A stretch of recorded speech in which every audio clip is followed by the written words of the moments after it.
આજે આપણે વાત કરીશું ગોધરા શહેરની.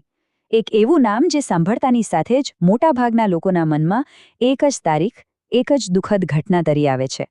પણ શું આ શહેરની ઓળખ માત્ર એટલી જ છે?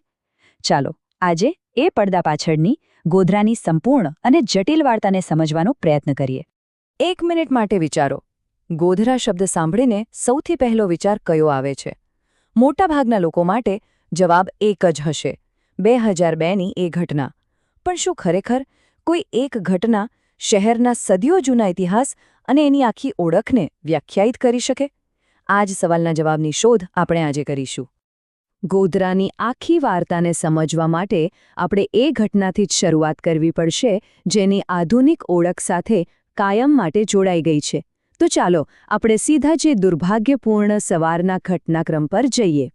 વાત છે 27 ફેબ્રુઆરી 2002ની.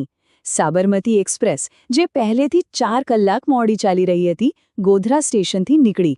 પણ થોડેક જ દૂર સિગ્નલ પોઈન્ટ પાસે કોઈએ ચેન ખેંચી અને ટ્રેન ઊભી રહી ગઈ. અને પછી જે થયું એણે ઇતિહાસ બદલી નાખ્યો. એક મોટા ટોળાએ ટ્રેન પર હુમલો કર્યો અને જોતજોતામાં કોચ S6 આગની જ્વાળાઓમાં લપેટાઈ ગયો. આ આગમાં 59 લોકો જીવતા ભૂંજાયા. આ માત્ર એક આંકડો નથી, પણ 59 અધૂરી રહી ગયેલી કહાનીઓ છે. એમાં 27 મહિલાઓ હતી અને 10 માસૂમ બાળકો પણ હતા. એક એવી ટ્રેજેડી જેણે આખા દેશને હચમચાવી દીધો. પણ આ આગ લાગી કઈ રીતે? શું આ એક પૂર્વ આયોજિત ષડયંત્ર હતું કે પછી માત્ર એક અકસ્માત? આ એક સવાલે એટલો મોટો વિવાદ ઊભો કર્યો કે એની તપાસ માટે 2 અલગ અલગ કમિટી બનાવવી પડી. અને નવાઈની વાત એ છે કે બંનેના તારણો એકબીજાથી સાવ જુદા હતા. જો અહીં 2 અલગ અલગ થિયરીઓ સામે આવી. એક તરફ હતી ગુજરાત સરકાર દ્વારા રચાયેલી નાણાવટી મહેતા કમિટી. એમણે સ્પષ્ટ કહ્યું કે આ એક આયોજિત ષડયંત્ર હતું. પણ બીજી બાજુ કેન્દ્રના રેલવે મંત્રાલય દ્વારા બનેલી બેનર્જી કમિટીનું કહેવું હતું કે આ એક આકસ્મિક આગ હતી જે કદાચ કોચની અંદરથી જ શરૂ થઈ હતી. તો હવે આ 2 વિરોધાભાસી વાર્તાઓ વચ્ચે સાચું શું?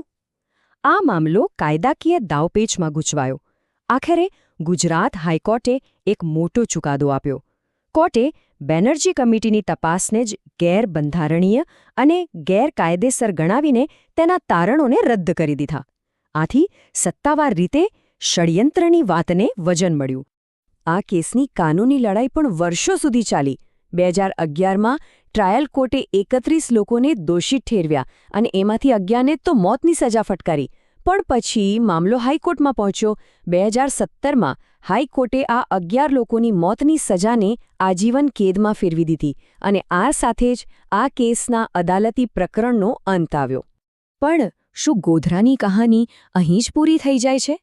શું એની ઓળખ માત્ર આગ, વિવાદ અને કોર્ટના ચુકાદાઓ પૂરતી જ સીમિત છે?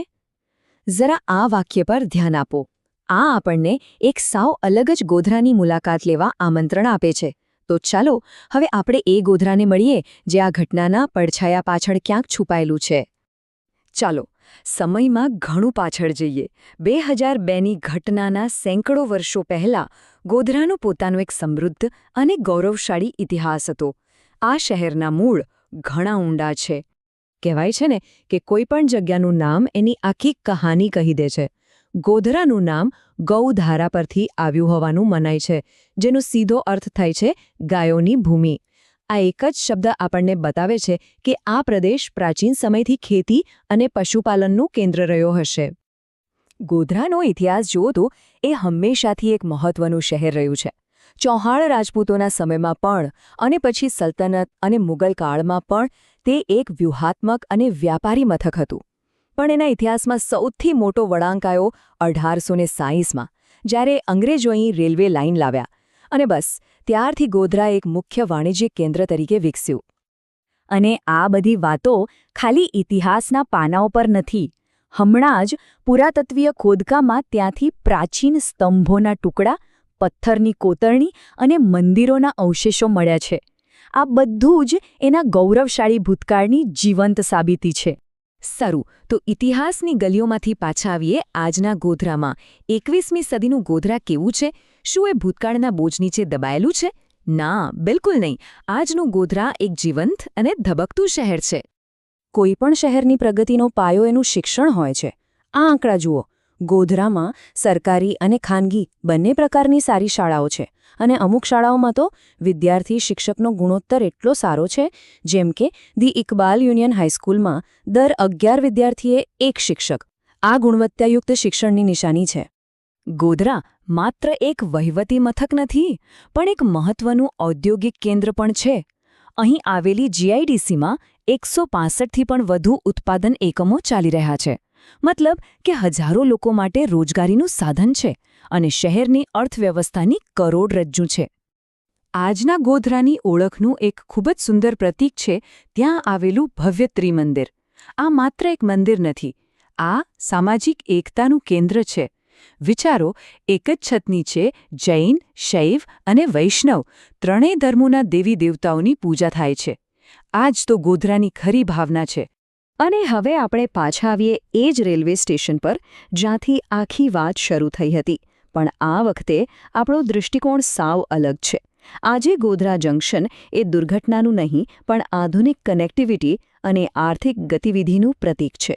મુંબઈ દિલ્હી જેવા મુખ્ય રૂટ પર આવેલું આ સ્ટેશન, જ્યાંથી રોજ 100થી વધુ ટ્રેનો પસાર થાય છે, એ શહેરની જીવંતતાનો સૌથી મોટો પુરાવો છે. તો આપણે ગોધરાની બે અલગ અલગ તસવીરો જોઈ. એક તસવીર છે આગ, વિવાદ અને દર્દની, અને બીજી તસવીર છે ગૌરવશાળી ઇતિહાસ, જીવંત વર્તમાન અને આશાસ્પદ ભવિષ્યની. તો સવાલ એ છે કે આ બંને વાર્તાઓને જોડીને ગોધરાની સાચી ઓળખ શું બને છે? આ જ ગોધરાની હકીકત છે. એક પ્રકારનો વિરોધાભાસ. એક તરફ એનો સદીઓ જૂનો સમૃદ્ધ વારસો છે અને બીજી તરફ એક એવો કાળો દિવસ છે જેણે એની ઓળખ પર એક ઊંડો ડાઘ લગાવી દીધો છે. આ બંને સત્ય છે અને બંને ગોધરાના અસ્તિત્વનો એક ભાગ છે. અને આજ આપણને એક મૂળભૂત સવાલ પર લાવીને ઊભું રાખે છે. કોઈપણ જગ્યાની સાચી ઓળખ શું છે? શું એ એના ભવ્ય ભૂતકાળમાં છે, કે એના ધબકતા વર્તમાનમાં, કે પછી લોકોના મનમાં વસી ગયેલી એની એક છબીમાં? ગોધરાની આ ગાથા આપણને એ જ શીખવે છે કે કોઈપણ શહેરને માત્ર એક જ ઘટના કે એક જ દૃષ્ટિકોણથી જોવું એ કદાચ એની સાથે અન્યાય છે. આ જ વિચાર સાથે આજની વાત અહીં સમાપ્ત કરીએ.